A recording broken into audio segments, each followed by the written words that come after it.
Well, today, amongst other things, we're playing with wax. So, I got all of my stuff out of my honey extraction room that I was renting, and there was a bunch of old wax laying out underneath the trees. You can see fir needles stuck in it, and it's been laying there for many years. It's mildewy, and it's had sap, drip off the trees and mold on it. It looks, horrible, and it's filthy, but a lot of it has been cleaning up really nicely. Some of it's going to be a little darker, I can see that, but I mean, here, some of this is white. It's nice looking wax. It's just under all the grime and crud and mildew. So I've been playing with filtering it, and I've tried a number of different filter mediums. Tried coffee filters, got some of those and tried them, and they work great, except they plug up real fast. And I tried blue shop towels, and they plug up pretty fast too. So the conclusion I've come to is this t-shirt material is the best. And as you can see in here, I mean, there's some really nasty stuff getting filtered out, and it just plugs up that filter medium real quick. So it's also very cold out here in my shop, so this stuff wants to start cooling down and not going through it well. And I've got it setting on a metal sieve here, and the metal sieve's cool, then it starts plugging up the holes. Well, I drilled some bigger holes in the bottom, which made a difference. The other trick I've been using is preheating that with my heat gun. But let's see, one of the other tricks that I found, as you can see, there's a little bit of stuff floating in here, which is pretty heavy material, and those things are full of it. They got leaves.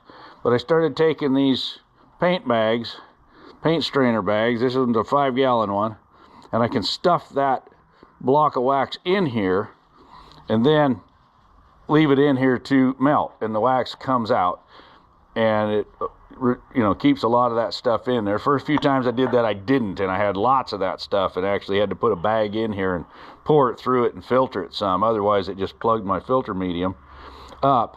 And then I'm going to take all of this stuff, which also has some more of those painter bags with goo in them, but there's wax in all of that too.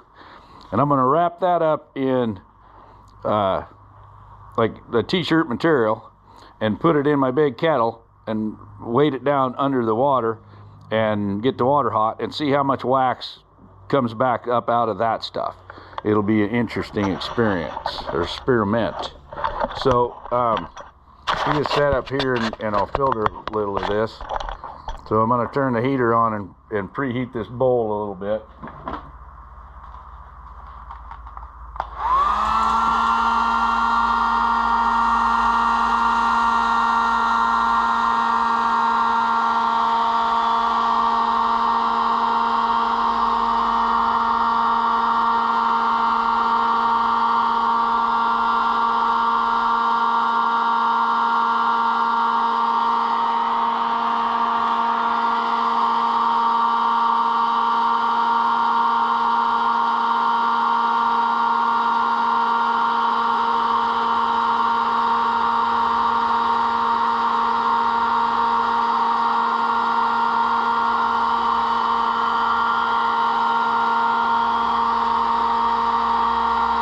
It's taking a little longer than usual to get that warmed up, but it's chilly out here.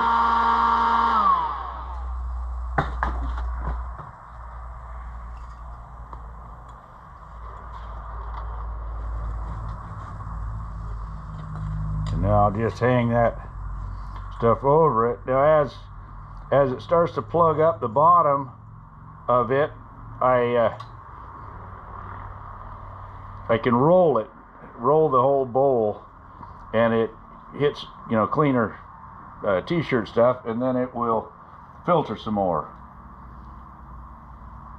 But this filters pretty darn well. And then when I get it going in here, I'll use my blowgun and continually warm that, and it'll, you know, really help it go a lot faster.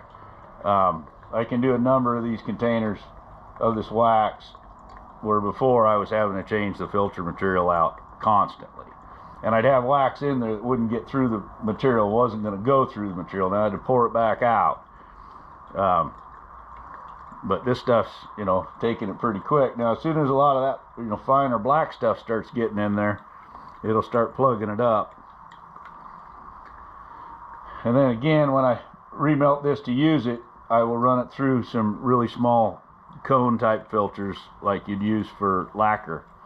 But once I've got some in there and starting to slow down a little bit, I get the heat gun going again and just keep warming it up, moving it around, and it seems to really help it flow down out of there.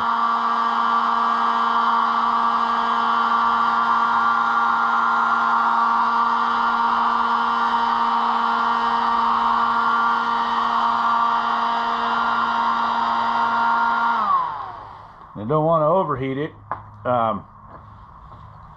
but it's rolling in there and moving, so that the hot stuff's moving out of the way and over to the edges and running out.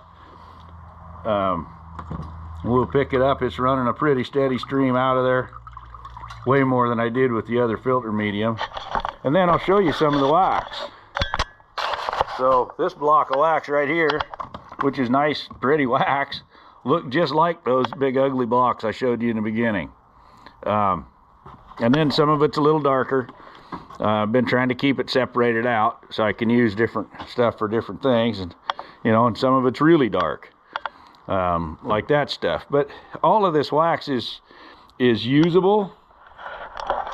I sell quite a few candles out of the darker wax, not super dark, you know, ugly chocolate colored. But with that, you know, reloaders use it. Muzzle loaders use beeswax. There's a lot of things that beeswax, that dark beeswax, can still get used for, and do the job and not use up your light colored wax. So anyway, this is my new major project here, because I've got wax that I need to clean up that came off of my cappings too. So I'm going to have quite a pile of wax here to work with, but I bought some wax melters so I can make more of the candles quicker. Just have my wax stay in it, not make as big a mess in the kitchen. Because I got one pot, I was heating the water to heat the wax in, and some got in it, and that pot's had wax in it now for 3 weeks. No matter how many times we use it, it still feels waxy. Not that it's going to hurt anything, but there it is. All right, well, I'm going to get back to it.